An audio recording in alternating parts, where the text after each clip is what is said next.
what Jesus was praying with loud crying and tears for? இங்கே பலத்த சத்தத்தோடும் கண்ணீரோடும் இயேசு எதற்காக ஜெபித்தார் என்று உங்களுக்கு தெரியுமா? Not for because he had some sickness. ஏதோ அவருக்கு ஒரு வியாதி வந்தபடினாலே அவர் அப்படி ஜெபிக்கவில்லை. Not because some loved one was dying in a hospital. அவர் நேசிக்கிற யாரோ ஒருவர் ஆஸ்பத்திரியிலே மரிக்கிறபடினாலே அவர் ஜெபிக்கவில்லை. He was praying, Father, I don't want to sin. பிதாவே நான் பாவம் செய்ய வேண்டாம் என்று ஜெபித்தார். பாவம் செய்ய விரும்பவில்லை என்று ஜெபித்தார். I don't want to sin. நான் பாவம் செய்ய வேண்டாம். I don't want to have even a slightly sinful thought. ஆண்டவரே எனக்கு சிறிய பாவமான சிந்தனை கூட வரக்கூடாது. I don't want an impure thought for even half a second. ஒரு அரை வினாடி கூட எனக்கு அசுத்தமான சிந்தை வந்துவிடக் கூடாது. I don't want to have a wrong attitude towards another person even for 1 second. ஒரு வினாடி கூட மற்ற நபர் மீது எனக்கு தவறான மனப்பான்மை வந்துவிடக் கூடாது. Because then I'll be impure. அப்படியானால் நான் அசுத்தனாய் மாறி விடுவேன். He hated sin so much. அவர் அந்தளவாய் பாவத்தை வெறுத்தார். And he had to pray with loud crying and tears. பலத்த சத்தத்தோடும் கண்ணீரோடும் அவர் விண்ணப்பம் பண்ண வேண்டியதா இருந்தது. What is he praying for? எதற்காக அவர் ஜெபித்தார்? Father, you can save me from spiritual death. பிதாவே நீர் என்னை ஆவிக்குரிய மரணத்திலிருந்து விடுதலையாக்க முடியும். See, there are two types of deaths in the Bible. வேதத்தில் இரண்டு விதமான மரணங்கள் physical death and spiritual death. ஒன்று சரீர பிரகாரமான மரணம், இன்னொன்று ஆவிக்குரிய மரணம். It says he was praying to be saved from death. இங்கே தம்மை மரணத்தினின்று ரட்சிக்க வல்லமையுள்ளவரை நோக்கி ஜெபித்தார் என்று பார்க்கிறோம். Which death do you think that was? இந்த மரணம் என்பது எந்த மரணம் என்று நீங்கள் எண்ணுகிறீர்கள்? Jesus was praying, oh Father, don't send me to Calvary, don't let them crucify me. ஆண்டவரே என்னை தயவு செய்து சிலுவையில் அறைய வேண்டாம், கல்வாரிக்கு என்னை அனுப்ப வேண்டாம் என்று ஜெபித்தாரா? He came here for that, why should he pray that? அதற்காக தானே அவர் வந்தார், ஏன் பின்னர் அதற்காக ஜெபிக்க வேண்டும்? And it says his prayer was heard. அவருடைய ஜெபம் கேட்கப்பட்டது என்று வாசிக்கிறோம். So that cannot be physical death because that prayer was not, that could not have been heard. சரீர பிரகாரமான மரணமா இருக்கும் என்று சொன்னால் அந்த ஜெபம் கேட்கப்படவில்லை. ஆனால் இங்கே ஜெபம் கேட்கப்பட்டது என்று சொல்வதனால இது சரீர மரணம் அல்ல. He died on the cross, so this is not physical death. அவர் சிலுவையிலே மரித்தார், ஆகவே இது சரீர பிரகாரமான மரணம் அல்ல. Read this verse carefully. இந்த வசனத்தை கவனமாய் வாசியுங்கள். If you don't understand it here, when you go home, meditate on it for half an hour. இன்றைக்கு நான் சொல்லுகிற இந்த வசனத்தினுடைய அர்த்தம் புரியவில்லை என்று சொன்னால் நீங்கள் வீட்டுக்கு சென்று அரை மணி நேரம் இந்த வசனத்தை ஜெபத்தோடு தியானியுங்கள். If you are a serious Christian, ask God for revelation on this verse. ஒரு கருத்துள்ள கிறிஸ்தவனாய் இருந்தால் ஆண்டவரே இந்த வசனத்தினுடைய வெளிப்பாட்டை எனக்கு தாரும் என்று ஜெபித்து கேளுங்கள். I tell you, it will change your life like it changed my life. என்னுடைய வாழ்க்கையை இது மாற்றியது போல உங்களுடைய வாழ்க்கையை இது மாற்றிவிடும். I saw Jesus in a new way. நான் இயேசுவை ஒரு புதுவிதமாக பார்த்தேன். I saw how what he really prayed for was not to heal sick people or heal himself, but to not to sin.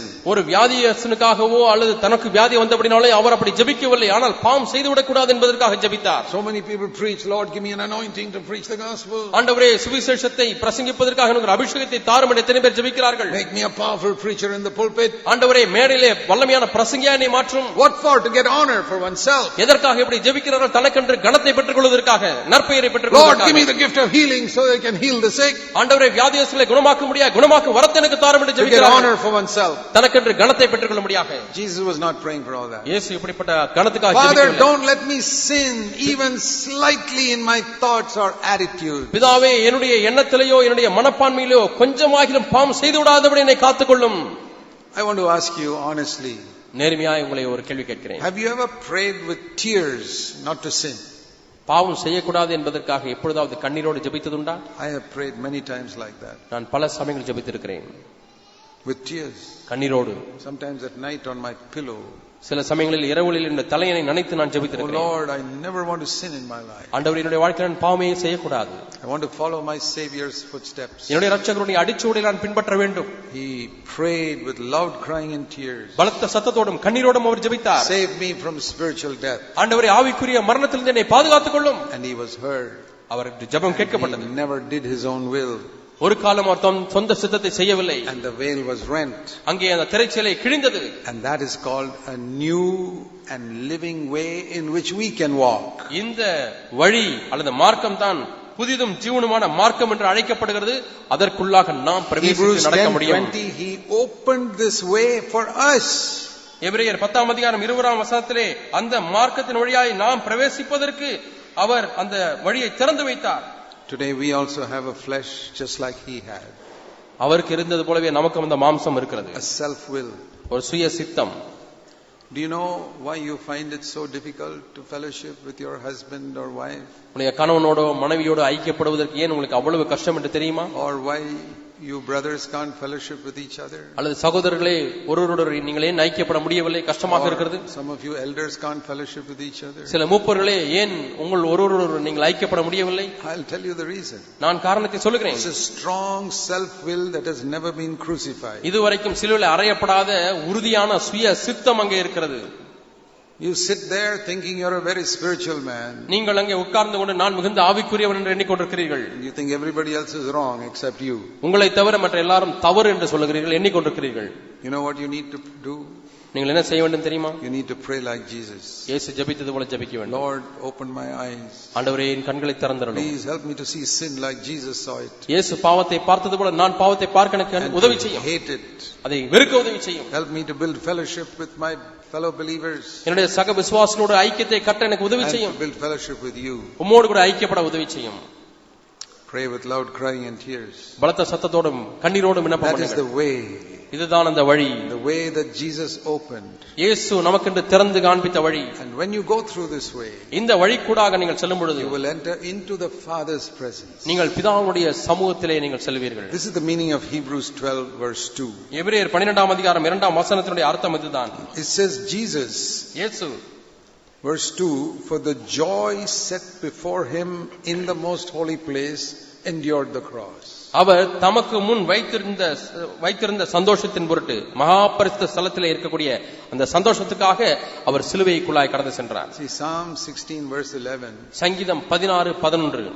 Remember that verse. அந்த வசனத்தை ஞாபகத்தில் வைத்துக் கொள்ளுங்கள். Psalm 16 verse 11. சங்கீதம் 16:11. In God's presence there is fullness of joy. கர்த்தருடைய சமூகத்திலே ஆனந்தம், நித்திய ஆனந்தம், பேரானந்தம் இருக்கிறது. There are eternal pleasures. அங்கே நித்திய சந்தோஷம் உண்டு. What is in God's presence? தேவனுடைய சமூகத்திலே என்ன? Fullness of joy. அவர் சமூகத்திலே ஆனந்த நிறைவு இருக்கிறது. Eternal pleasures. நித்திய சந்தோஷம் அங்கே இருக்கிறது. What do we have in the world? இந்த உலகத்தில் என்ன இருக்கிறது? Temporary joy. தற்காலிகமான சந்தோஷம். That comes and goes, up and down, up and down, up and down. அது வந்து போகிறது, மேலும் கீழுமாக மாறிக்கொண்டே இருக்கிறது. What type of pleasures? என்ன விதமான சந்தோஷம்? Temporary pleasures of sin.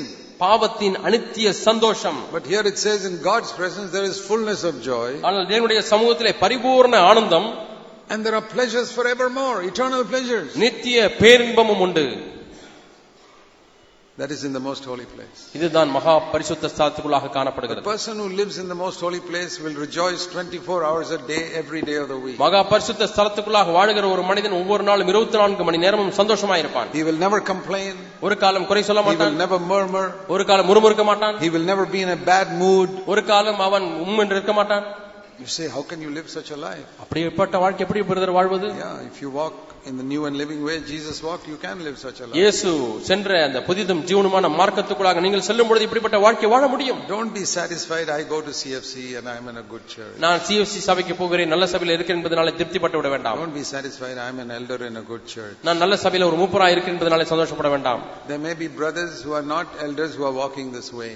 மூப்பராய் இல்லாத அநேக சகோதரர்கள் இந்த வழியில் நடந்து கொண்டிருக்க கூடும். This is the most important thing. இதுதான் மிக முக்கியமான காரியம். To come into God's presence and fellowship with him. தேவனுடைய சமூகத்துக்குள்ளே வந்து அவரோடு கூட ஐக்கியப்படுவது. There you'll have fellowship with people who are walking the new and living way. அங்கே தானே புதிதும் ஜீவனுமான மார்க்கத்தில் நடக்கிற மற்றவர்களோடு கூட ஐக்கியப்படுவீர்கள். That is a different type of fellowship than outer court fellowship. வெளிப்பிரகாரமாக இருக்கக்கூடிய ஐக்கியத்தை காட்டிலும் மகா பரிசுத்த ஸ்தலத்தில் இருக்கக்கூடிய ஐக்கியம் வித்தியாசமானது. It's not the same type of fellowship as the holy place fellowship. பரிசுத்த ஸ்தலத்தில் இருக்கக்கூடிய ஐக்கியத்தை போல இந்த ஐக்கியம் இல்லை. It's a different, completely different type of fellowship. இது முற்றிலுமான வித்தியாசமான ஒரு ஐக்கியம். I'll tell you another thing. இன்னொரு காரியத்தை சொல்லுகிறேன். Like Jesus said. இயேசு சொன்னார். Very few people find this way. அதை கண்டுபிடிக்கிறவர்கள் சிலர். But you say, I understood everything you said, Brother Zach, I have found the way. சகோதரரே ஜாக் அவர்களே, நீங்கள் சொன்ன எல்லா காரியம் விளங்கி விட்டது, நான் வழியை கண்டுபிடித்து விட்டேன் என்று நீங்கள் சொல்லலாம். No.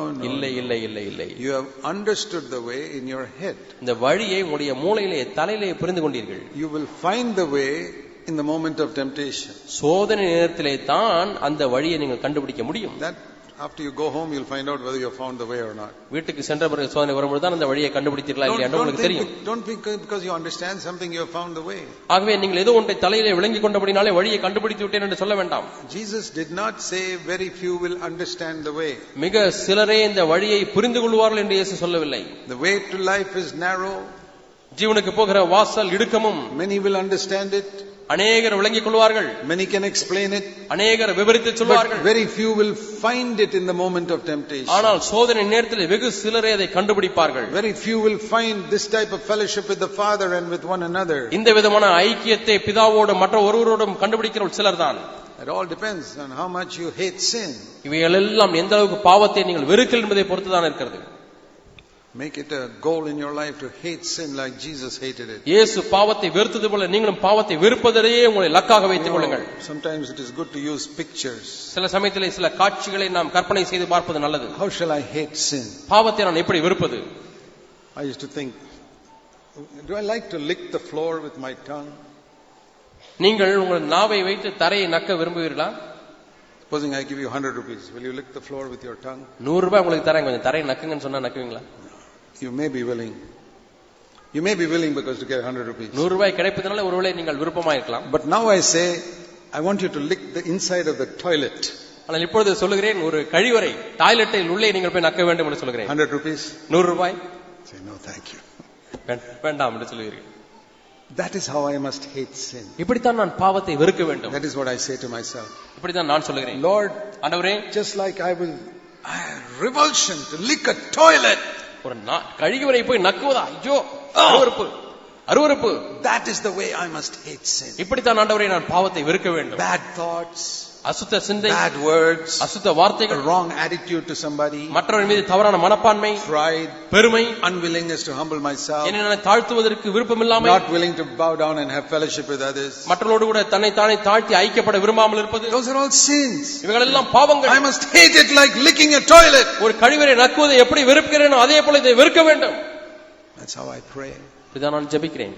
I try to picture something I hate terribly. நான் எதை பயங்கரமாக வெறுக்கிறேனோ அதை கற்பனை செய்து பார்க்கிறேன். Lord, sexual sin, I must hate it like licking a toilet. I don't want anything to do with ஆண்டவரே, it. பாலியல் பாவம், அதை கழிவறையை நான் கணக்கினால் அது எப்படி வெறுப்பேனோ அதை கூட அதிகமாக வெறுக்கட்டும் ஆண்டவரே. Do you hate sexual sin like that? பாலியல் பாவத்தை இப்படி வெறுக்கிறீர்களா? Jesus hated sexual sin like that. இயேசு பாலியல் பாவத்தை இப்படி தான் வெறுத்தார். Losing my temper and getting angry. என்னுடைய கோபத்தை பொறுமையை விட்டு கோபப்படுவது. I must hate it like licking a toilet. ஒரு கழிவறையை நக்குவது எப்படி வெறுக்கிறனோ அது போல நான் வெறுக்க வேண்டும். And every other sin that you are a slave to. நீங்கள் அடிமைப்பட்டிருக்கக்கூடிய ஒவ்வொரு பாவத்தையும் அப்படி வெறுக்க வேண்டும். All your prejudices against other brothers, he's like this and he's like that. இந்த சகோதரன் இப்படி இருக்கிறார், அந்த சகோதரன் அப்படி இருக்கிறார் என்று சொல்லி தப்பெண்ணம் கொள்கிறீர்கள். அதை hindering your fellowship. அது உங்களுடைய ஐக்கியத்துக்கு தடையா இருக்கிறது. Hate it. அதை வெறுங்கள். At least from now on. குறைந்தபட்சம் இப்பொழுது இருந்தாலும் வெறுக்க ஆரம்பியுங்கள். Licking a toilet. அதை கழிவறை நக்குவதை போல பாருங்கள். Say, Lord, I want to cry out to you. Please save me from these sins. ஆண்டவரே, இந்த பாவங்களில் என்னை ரட்சியும் என்று ஆண்டவரே நோக்கி நான் கதற விரும்புகிறேன். Please take my words seriously. இந்த வார்த்தையை கருத்தாய் எடுத்துக் கொள்ளுங்கள். I tell you, you will experience a fellowship with God in this year that you have never experienced in your whole life till now. இதுவரை உங்கள் வாழ்க்கை முழுவதுமாக அனுபவித்திராத ஒரு நல்ல பிதாவோடு கூட உள்ள ஒரு ஐக்கியத்தை இந்த வருடத்தில் நீங்கள் அனுபவிப்பீர்கள் என்று சொல்கிறேன். இந்த வார்த்தையை நீங்கள் கேட்டால் it will bless you. இது உங்களை ஆசீர்வதிக்கும். Bless your family. உங்கள் குடும்பத்தை ஆசீர்வதிக்கும். It will bless your children. உங்கள் பிள்ளைகளை ஆசீர்வதிக்கும். Your whole life will be changed. It will bless your church. உங்கள் சபையை நீங்கள் ஆசீர்வதிப்பீர்கள். உங்கள் வாழ்க்கை முழுவதும் நீங்கள் மாறும். Let's walk this way.